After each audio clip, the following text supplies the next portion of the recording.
시청자 여러분 안녕하십니까. 애니스타임입니다. 이생진 시인의 벌레 먹은 나뭇잎이라는 시가 있는데요. 거기에 보면 이런 시구가 있어요. 나뭇잎이 벌레 먹어서 예쁘다. 그 구멍으로 하늘이 보이는 것은 예쁘다. 상처가 나서 예쁘다는 것은 잘못인 줄 안다. 그러나 남을 먹여가며 살았다는 흔적은 별처럼 아름답다. 비록 상처가 났지만 그 상처난 구멍을 통해서 이전에 볼 수 없었던 것을 보게 되고 또 상처받은 영혼들에게 다가가서 그들을 어루만진다는 것, 그것이 어쩌면 우리 인생의 상처 아픔을 허락하신 하나님의 선한 섭리가 아닐까 생각이 됩니다. 오늘 이 시간에는요, 이렇게 상처받고 아픈 영혼들에게 다가가서 기꺼이 내 삶의 상처를 나누고 또 그들에게 위로와 소망의 손을 내미시는 진짜 별처럼 아름다운 한 분을 여러분들께 소개하고자 합니다. 정신질환을 앓고 있는 환우나 가족들을 돌보시는 정신건강 가족 미션의 남가주 소장으로 사역하고 계시는 김현철 목사님께서 그 주인공이신데요. 이 시간에 함께 만나보도록 하겠습니다.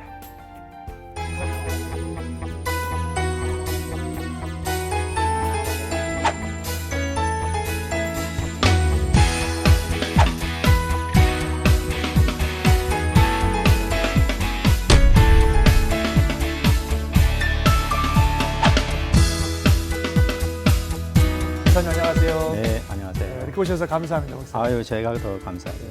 제가 목사님을 별처럼 아름다운 분이라고 소개를 해드렸는데 어떻게 마음이 좀 드십니까? 너무 멋있는 표현이고요. 예. 이런 생각이 들어요. 제가 별처럼 아름다운 사람이라면 저를 제외한 이 세상의 모든 사람은 별보다 더 아름다운 사람입니다. 겸손이 또 철철 넘치시네. 네, 솔직히 그런 생각이 듭니다. 너무 감사하고, 사실 우리 목사님 지금 사역하시는 곳이 정신건강 가족 미션, 이런 선교 단체, 이런 단체인데 어떤 일을 하는 단체인지, 또 목사님께서 또 그곳에 어떤 사역을 하시는지 좀 소개해 주시면 좋겠습니다. 저희 정신건강 가족 미션은요. 정신적으로 문제가 있는 환우나 가족을 돌보기 위해서 세워진 연방 정부의 정식으로 등록된 비영리 기관입니다. 7년 전쯤에 세워졌고요. 7년요? 저희들이 그 한인 커뮤니티에서도 보면 신체 장애우들을 돌보는 기관은 많이 있잖아요. 많이 있죠. 많이 있는데 정신적으로 문제 있는 우리 환우들을 돌보는 기관은 없어서 저희들이 한인 커뮤니티 내에는 최초로 세워진 기관이기도 합니다. 그러면 우리 한인 커뮤니티 이민 사회에 그런 정신적인 문제로 고통받는 환우들이나 가족들이 어떻게 좀 많이 있나요? 어떠나요? 굉장히 많죠. 굉장히 많아요. 굉장히 많이 있고 저희들이 사역을 시작할 때 생각했던 것보다 하면서 더 많아서 이게 저희들 힘으로 감당하기가 곤란하다 할 정도로 그래요. 많은 환우들이 있고 많은 가정이 이런 문제로 아픔을 겪고 있습니다. 그렇군요. 7년밖에 안 됐. 7년이면 사실 뭐 얼마 안 된 건데 이렇게 오랫동안 없다가 최근에 생길 수밖에 없었던 뭐 그런 이유가 있나요? 글쎄요, 뭐 예를 들면 사역이라고 하는 거는 우리가 이제 선교도 보면 선교지가 있어야 되고 선교의 대상이 필요하고 선교 사님이 있잖아요. 그렇죠. 근데 이런 사역을 하려면 아픈 사람이 있어야 되고 대상이 있어야 되고 이 사역을 하려는 사람이 있어야 되는데 그동안은 이런 사역이 정신적인 문제에 대한 그 오해나 편견 때문에 너무 부담스럽게 느껴지고 너무 힘들게 느껴지고 심지어는 어떤 분들이 저를 보고 그런 환우들 만나면 무섭지 않느냐고. 그래서 아마 이런 부담 때문에 이 사역을 하시려고 하신 분들이 없었기 때문에 아마 늦게 저희들이 비록 7년 전에 시작됐지만 어쩌면 좀 늦은 감도 있다고 저는 생각합니다. 그렇군요. 구체적으로 어떤 일들을 좀 하시나요? 크게 두 가지 축으로 저희들이 이제 이 사역을 하고 있는데요. 하나는 환우들을 위한 프로그램, 하나는 가족들을 위한 프로그램이 있어요. 환우들을 위해서는 이제 회복 중인 환우들이 대부분이니까 그 환우들에게 맞는 어떤 프로그램, 뭐 예를 들면 뭐 일주일에 한 번씩 저랑 같이 하이킹도 하고 또 저는 골프를 한 번도 뭐 해본 적이 없지만 또 저희 기관에 또 자원봉사자 중에 골프를 잘 치는 분들이 또 이런 환우들 데리고 일주일에 한 번씩 무료로 레슨도 하고 또 자기들끼리 지지 그룹 모임도 참여하게 해서 서로 같은 경험을 나누고 또 혼자가 아니라는 거를 또 위로받을 수 있는 그런 시간들도 만들어주고 이런 환우들을 위한 프로그램이 있고요. 또 가족들을 위한 프로그램은 가족들을 모아서 정기적으로 교육하고 무료로 상담을 하고 또 소셜 복지 프로그램으로 연결해서 도움 받을 수 있는 분들은 도움을 드리고 또 전문 의사 선생님이 필요한 가정은 또 연결하고 그 외에도 그 지지그룹 모임, 가족들끼리만 모여서 또 정보를 나누고 또 대화할 수 있는 그런 모임도 갖고 그래서 크게 환우들을 위한 또 가족들을 위한 이런 두 가지 큰 축으로 프로그램을 운영하고 있습니다. 그렇군요. 사실 목사님도 말씀하셨지만 이게 굉장히 특별한 사역이잖아요. 많은 분들이 관심보다도 그런 게 있는지도 잘 모르고 또 감히 함부로 이렇게 접근해서 또 그런 사역을 하겠다고 나서기도 참 어려운 그런 사역인데 목사님께서는 또 어떻게 해서 또 이런 사역을 하시게 되셨는지 참 궁금해지는데 사실 제가 알기로는 목사님 또 사실 자체가 또 이런 어려움을 좀 겪으셨다고 알고 있는데 좀 뭐 조심스럽긴 하지만 어떤 좀 어려움이 있으셨는지 나눠주시면 좋을 것 같아요. 사실 그 저희 가정에 이름 문제로 큰 아픔이 있었어요.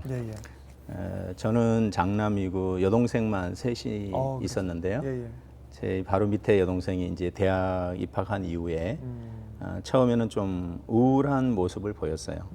그래서 뭐 누구나 다 그 시기에는 그런 일들 많으니까 그런가 보다 했는데 이제 이게 점점 심해지더니 나중에는 일상생활이 힘들 정도의 그런 어떤 그 증상을 보이기 시작했는데 사실 저희들은 그때 당시 이게 병이라고 하는 인식이 좀 부족해가지고 고민하고 있던 차에 나중에 이제 저희 교회 목사님에게 상담을 받게 됐죠. 도저히 저희들이 볼 때는 가족이 감당하기가 좀 어려운 것 같습니다. 이러한 증상이 나타나고 있고 이유가 있습니다. 했더니 그 상담해 주신 목사님께서 이게 영적인 문제다. 그렇게 많이 접근하죠. 또 그 목사님은 저희 동생을 잘 알아요. 그래요? 그리고 동생이 또 워낙 재능이 많았고 공부를 잘해서 그때 당시 이제 흔히 말하는 인류대학을 갔기 때문에 교회에서 주일학교 학생들도 가르치고 있었고 봉사를 많이 하고 있었거든요. 청년부에서도 봉사하고 성가대에서도 봉사하고. 그렇게 참. 그래서 이제 담임 목사님이 잘 알고 있는 관계였기 때문에 이걸 영적인 문제라고 그렇게 이제 진단을 해주셔서 그렇군요. 저희들은 그 목사님의 말씀을 진짜 하나님의 말씀으로 받아들이고 그날부터 이게 영적인 문제고 기도하고 믿음으로 이겨야 된다고 하셨기 때문에 가족 회의를 해가지고 이제 드리지 않던 가정 예배를 드리기 시작하고 매일 드렸어요. 그리고 하지 않던 가족끼리 돌아가면서 금식 기도 또 예전에 저희들은 이제 일주일에 한 번씩 철야를 했잖아요. 그런데 이제 모든 식구들이 이 문제에 집중해서 다 철야를 얼마나 하고 절실하시겠어요. 그렇게 했는데 동생이 너무 심해지는 거예요. 점점 더 심해지죠. 그래서 결국은 학교를 다닐 수 없을 만큼. 그래요. 그래서 저희들이 나중에는 얼마나 심해졌는지 우리 힘으로 이게 진짜 감당이 안 되는데도 불구하고 끝까지 이거를 믿음으로 이겨야 된다고 하셨기 때문에 말 그대로 그냥 사투를 벌였어요. 그러셨겠네요. 하루하루가 이게 진짜 전쟁이었고 이게 영적 전쟁이라고 저는 그렇게 받아들이고 그러다가 10년 동안 이 싸움을 했어요. 와, 10년 동안요. 나중에는 이제 도저히 감당이 안 되는 그러니까 10년 동안 전혀 치료를 받지 않고 그대로 방치한 상태에서 나중에는 저희 동생 같은 경우는 그 의학 교과서에 나오는 증상들이 다 나타나기 시작했거든요. 그래서 너무 심한 상태에서 이제 병원을 갔더니 10년 만에 간 거죠. 닥터 선생님이 이렇게 심한데 왜 이제 왔느냐고. 참 가슴 아픈 이야기인데 결국은 이제 그래서 10년이 지난 이후에 병원 치료를 받게 됐고 하지만 너무 늦게 치료를 했기 때문에 시작했기 때문에 동생이 사회생활을 할 수 없었어요.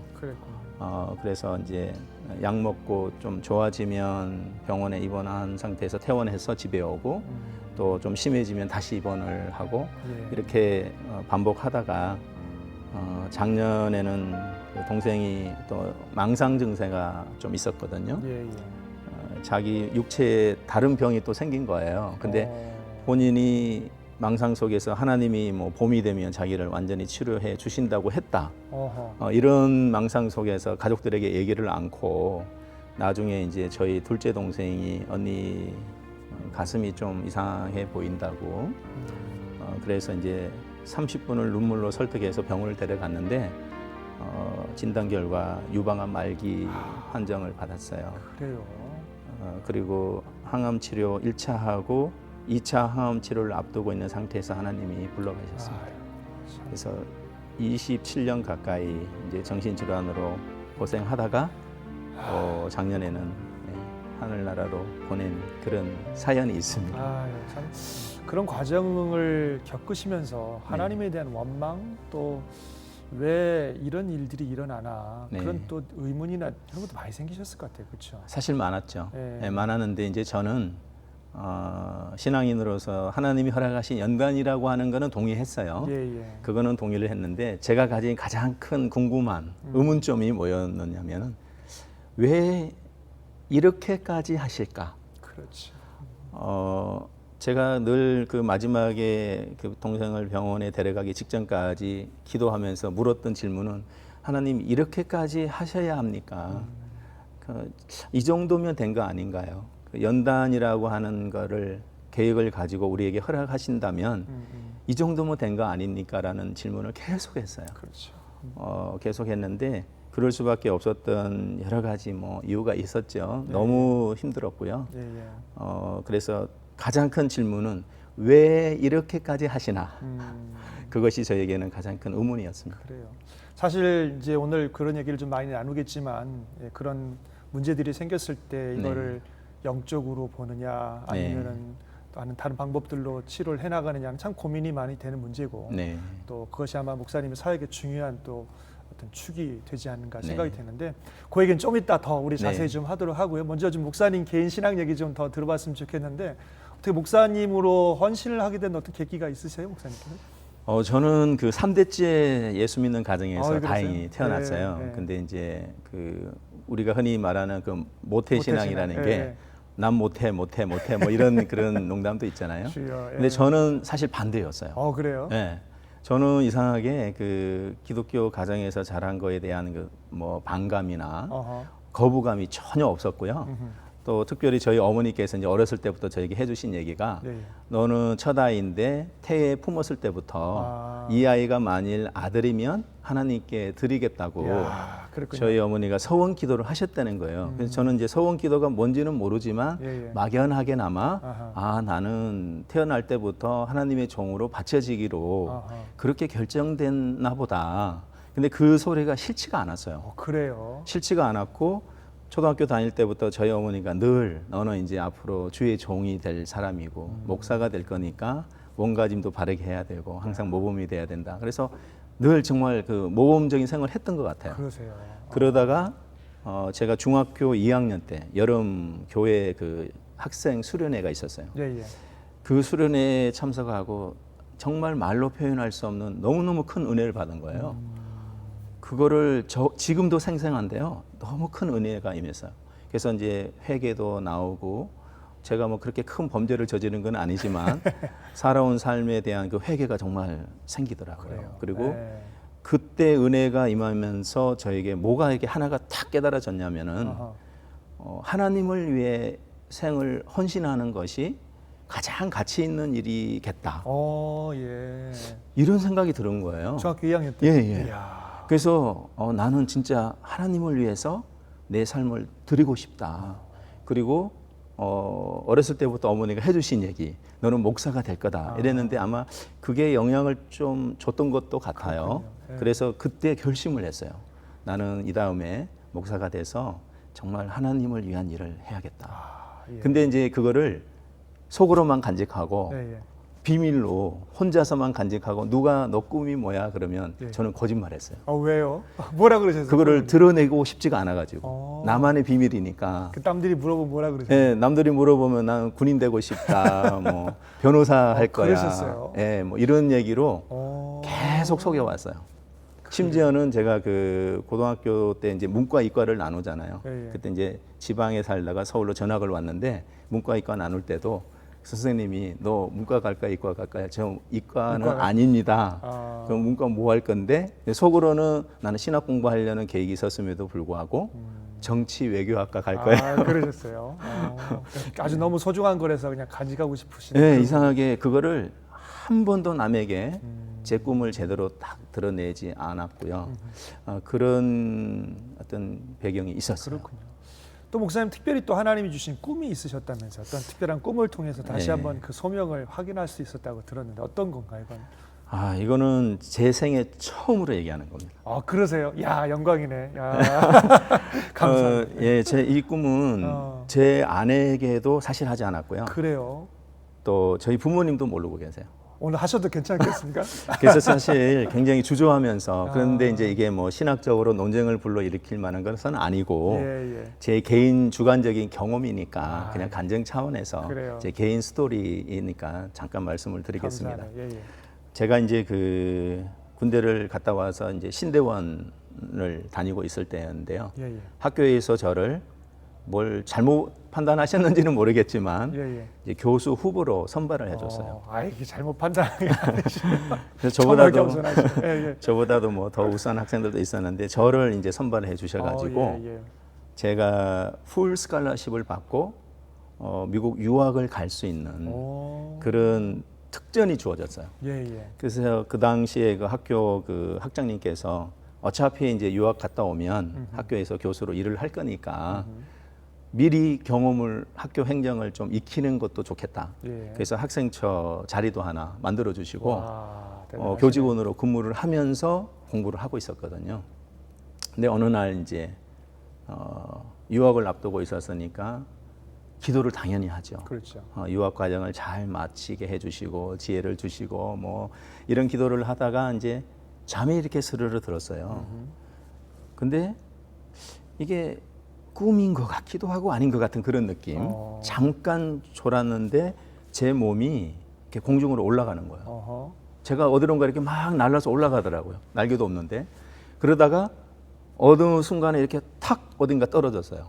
근데 딱 보니까 동산이에요. 동산. 예, 그냥 초록색 잔디가 너무 아름답게 깔려 있고 하얀 꽃들이 피어 있고 흰 옷 입은 사람들을 봤어요. 예. 근데 어딘지는 저는 잘 몰라요. 그때까지는. 아하. 근데 너무 좋아서 하나님 여기 저 영원히 여기 있게 해주세요. 예. 너무 좋은 거예요. 그 인간의 언어로 그 기쁨을 표현할 수가 없어요. 어떻게 표현할 수가 없어요. 근데 너무 좋아서 여기 영원히 있게 해주세요 하는 순간 장면이 또 싹 바뀌는 거예요. 예. 그래서 어떤 장면이 보이는가 하면 너무너무 넓은 그 예전에 한국에 그 여의도 광장이 있었죠. 예, 예. 그 광장보다도 더 넓은 길, 왼쪽에서 우측이 너무 넓어서 끝이 보이지 않는 어허. 그 넓은 길에 사람들이 빼곡히 차가지고 걷는 모습을 보여주시는 거예요. 근데 자세히 이렇게 보니까 전쟁에서 진 그 폐잔병들처럼 옷은 다 낡고 헤어지고 더럽고 지쳐 있고 상처 있고 그런 사람들이 그 넓은 길을 그냥 터벅터벅 걷는 모습이 보이는 거예요. 근데 너무 불쌍해 보였어요. 너무 불쌍해서 너무 가슴이 아픈데 무엇이 깨달아지는 거 아니 이 사람들이 걷고 있는 이 길 끝에는 영원한 심판, 영원한 멸망이 기다리고 있는데 이 사람들은 모르고 있다. 그렇군. 그게 깨달아지는 거예요. 그래서 너무 안타까운 모습으로 보고 있는데 음성이 딱 들리는 거예요. 질문이 저에게 이 많은 사람들이 너가 방금 본 그 천국이 존재하는지도 모르고 있다. 근데 너는 입만 열면 하나님을 위해서 하나님의 이름을 높이기 위해서 교수가 되겠다고 하는데 그게 정말로 나를 위한 거냐? 아니면 너를 위한 거냐? 이 많은 사람들이 천국이 존재하는지도 모르는데 이 많은 사람들 너는 어떻게 할래? 이런 질문을 딱 받은 거예요. 그러시군요. 근데 그 질문을 받는 그 순간 비로소 내가 지금까지 늘 입으로 기도해왔던 하나님을 위해 교수가 돼서 훌륭한 목회자들을 배출을 해내는데 제가 쓰임받기 원합니다 한 그 기도가 나를 위한 것이었구나. 그렇군요. 그때 비로소 깨달아지는 거예요. 참. 저는 저 자신이 그런 생각을 제가 하고 있었다는 것조차도 몰랐어요. 이 제 깊은 이 심령 속에 인간적인 나를 위한 어떤 욕망, 욕심이 감추어져 있었더라고요. 그래서 그 질문을 듣는 순간 나를 위한 것이었구나. 이게 하나님을 위한 것이 아니었구나. 그래서 그날 밤 새벽이 돼서 제가 기도하다가 잠든 시간이 새벽 한 1시 반쯤 됐거든요. 예, 예. 아침 8시에 창가에 빛이 비쳐와서 제가 눈을 떠보니까 아침 8시예요. 그 아침이 될 때까지 회개하고 제가 교수의 길을 포기하기로. 아이고. 그리고 하나님이 원하시면 목회자의 길을 가겠습니다. 예. 그리고 나서 학교 근무 좀 더 하다가 신대원 졸업할 무렵에 제가 사표를 쓰고 나왔어요. 아이고. 그래서 이제 그 소위 말하는 보장된 유학길은 포기하시고 이제 하나님이 나를 부르시면 어디든지 가겠습니다. 네, 그렇게 됐죠. 그렇게 되셨군요. 네. 그래서 한국에서 목회를 하셨어요? 한국에서 목회는 하지 않았고요. 네. 그 당시 이제 그 어느 선교 단체와 또 모 교단 총회와 네, 연결이 돼가지고 선교 행정 책임자로 미국에 올 수 있는 그런 기회가 있었어요. 미국으로 결국 나오셨군요. 예, 그래서 이제 목회는 하지 않고 그런 선교 프로젝트 때문에 미국에 오게 됐습니다. 예. 미국에 오셔서 어떻게 지내셨는데요? 그때 당시 선교 프로젝트에서 네. 담당자로 오셨다고요? 책임자로 이제. 책임자로. 예. 그러니까 잘 진행이 됐나요, 그게? 이제 저는 그때 당시 그런 은혜를 받고 나서 이제 하나님이 원하시면 예. 뭐 뭐든지 다 하겠다는 그런 마음의 준비가 있었기 때문에 어느 목사님이 저를 만나서 이러이러한 선교 프로젝트가 있는데 갔으면 좋겠다고 제안을 하셨을 때 그냥 순종했죠. 순종해가지고 그때 당시 그 모 총회에서 세계 선교 센터를 미국에다가 건립을 하고 선교사로 지원하는 사람들을 거기에서 훈련시키고 영성 훈련, 언어 훈련을 시켜서 선교지로 파송하는 일을 해보자. 그런 총회 그 차원의 프로젝트가 있었어요. 그래요. 그 프로젝트의 총 책임자로 사실은 파송받아 왔어요. 아유, 멋지네요, 아주. 예. 근데 온 장소가 어디냐면은 그 샌디에고 그 산속에 멕시코하고 국경 근처인데요. 국경하고 5분밖에 안 떨어져 있는 산속에 이제 제가 오게 된 거예요. 근데 4년간 그 건물이 방치된 상태로 있었어요. 그럼 그게 지금 다 완성되지 않은 상태에서 완성되지 않은 상태에서 일단 오신 거예요? 그렇죠. 근데 무슨 계획을 가지고 저를 그 산속에 보냈는지는 저는 모르겠고 저는 순종만 했어요.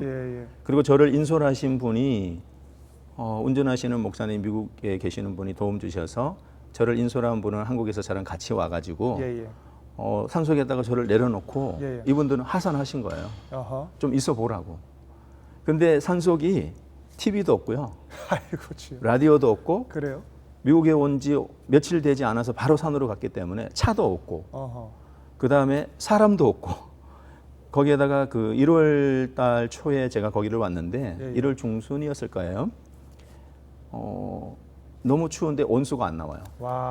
근데 산속의 큰 건물에 아무것도 없는데 전기만 들어와요. 산속에서 할 수 있는 게 아무것도 없어요. 그냥 음식 먹는 것도 중요하지가 않아요, 이게. 너무 난감하잖아요. 그리고 저는 신혼 6개월쯤 지났는데 이런 상황을 한국에 있는 아내나 가족이 모르잖아요. 그래서 기도만 했죠. 기도만 하고 하루에 뭐 그냥 쉬고 기도하고 성경 읽고 쉬고 기도하고 성경 읽고 그렇게 하다가 내려오게 됐어요. 그러시군요. 야, 아주 미국 생활을 아주 멋지게 시작을 하셨네요, 지금. 네, 사실은 뭐 이 얘기 하려면 책을 한 권 써야 됩니다. 글쎄 말이에요. 그 얘기도 굉장히 많은 얘기들이 있을 것 같은데, 자, 하여튼 빨리 또 진도를 좀 나가보도록 하겠습니다. 또 그렇게 해서 이제 미국 생활을 시작을 하셨는데, 그럼 지금 이제 하고 계신 정신건강 가족 미션이라고 하는 사역과는 또 어떻게 연결이 돼서 시작하게 되셨나요? 네, 사실은 제가 이제 그렇게 해서 한인교회 교육 목사로 대학부 담당 목사로 한 3년을 섬겼고요. 나중에는 이제 미국 교회를 섬기게 됐어요. 그러세요? 그래서 미국 교회를 섬기다가 이제 선교지로 갈 수 있는 기회가 생겼어요. 한 번은 이제 아프리카를 제가 지원했는데 너무 위험하고 저희 아이들이 어리다고 이제 교회에서 허락을 안 해줬고 두 번째 찬스가 왔는데 인도네시아로 갈 수 있는 찬스가 생겼어요. 그래서 저희 미국 교회에서 파송한 선교사님이 이제 리타이어 하실 때가 됐는데 그 선교지의 모든 업무를 인수인계 받을 사람을 이제 교회에서 필요로 하고 있는 상황에서 그 당시 저는 이제 부교육자로 섬기고 있었는데요. 이제 제가 또 지원을 하게 됐고 그래서 교회에서도 이번에는 오케이. 그래서 이제 하나님 뜻으로 알고 기도하고 가기로 했는데 저희 아이들이 못 따라간다는 거예요. 큰 아이는 그때 당시 6학년, 둘째가 5학년이었는데 5학년은 죽어도 자기는 가고 싶지 않다. 인도네시아 정글 지역에 두 가지가 있으면 간다는 거예요. 하나는 맥도날드 있냐, 또 하나는 스케이트보드 탈 데가 있냐. 주여. 아유, 예, 제가 사실대로 없다 그랬죠. 그리고 공부는 어떻게 할 거냐. 저희들은 홈스쿨링 준비를 다 해놨는데 아이들 생각은 다르더라고요. 그래서 이제 선교지 가는 길이 아이들 때문에 잠깐 보류가 된 거예요. 그래서 저희들이 가족 회의를 해가지고 그러면 엄마 아빠가 너희들 하이스쿨 졸업할 때까지는 미국에 있어 주겠다. 그 이후에는 서로 간섭하지 말자. 그래서 템포러리로 템포러리로 이제 그러면 하이스쿨 졸업할 때까지는 미국에 있는 걸로 하고 선교지 나가는 거는 보류가 된 상태에서 기도했죠. 가기로 했는데 이제 보류가 됐으니까 그렇죠. 하나님 저 다시 그럼 교회로 돌아갈까요? 아니면 이제 이번 기회에 미국 교회에서 나와서 개척을 할까요? 어떻게 해야 됩니까? 뭘 해야 됩니까? 기도를 하는데 딱 질문이 또 오는 거예요. 네가 제일 잘할 수 있는 게 뭐냐? 제가 제일 잘할 수 있는 거는 순간적으로 딱 떠올라요. 저는 뭐 설교나 찬양 이런 거 저보다 더 잘하시는 목사님 너무 많으신데 하나님 하나는 제가 정말 잘할 수 있습니다. 정신질환을 앓고 있는 자녀를 둔 부모님을 만났을 때 위로하는 일은 제가 제일 잘할 수 있을 것 같습니다. 그런 생각을 기도 가운데 제가 하고 있는데 그러면 그 일을 너가 좀 하면 어떠냐. 이런 생각이 탁 떠오르는 거예요. 그래서 제가 기도하다가 스탑했어요. 기도를 중단하고 집사람을 부른 거예요. 그날이 주일 오후였거든요. 여보 잠깐만 내가 할 말이 있다고. 근데 방금 기도를 하는데 하나님이 이렇게 말씀하시는데 당신 생각은 어때? 그랬더니 집사람의 반응이 의외로 주위에 그런 아픔을 가진 사람이 너무 많다는 거예요. 그래요. 그래서 그날 결정을 한 거예요. 나는 이 분야 전문가가 아니니까 목사니까 이 분야 전문가 선생님들 모시고 같이 정신질환을 앓는 그런 환우나 가족을 돕는 비영리 기관을 하나 세우자. 그리고 그날 밤에 결정을 하고 그 다음날 월요일 날 아침에 전화 한 통이 딱 걸려온 거예요. 바로 다음날 아침에. 근데 전화를 받았는데 그분이 누구냐면 현재 저희 기관의 이사장님 사모님이신 신은실 사모님 전화를 받았어요. 근데 신용규 목사님이 저희 기관의 이사장님이신데 당시 오렌지 카운티 한인교회 그 교회 원로 목사님이셨고 은퇴하신 상태였어요. 그래서 그 목사님께서 이미 이런 아픔이 있는 분들 본인이 경험하셨기 때문에 은퇴하신 이후에 연방 정부에 등록을 해 놓으시고 다 준비를 해 놓으셨군요. 같이 일할 사람을 찾고 있는데 저에게 전화가 온 거예요. 세상에. 그래서 저는 다 준비가 됐기 때문에 그냥 조인만 한 거죠. 이런 인연으로 이 사역에 동참하게 됐습니다. 진짜 하나님께서 그냥 다 준비해 놓으시고 계획해 놓으시고 목사님을 이렇게 이끌어 오신 것 같고 또 더 참 제가 얘기를 들으면서 귀하게 느껴지는 건 목사님이 그때그때 순종하신다는 게 참 너무 귀한 것 같아요. 부족하지만 순종해야죠. 그래서 탄생한 것이.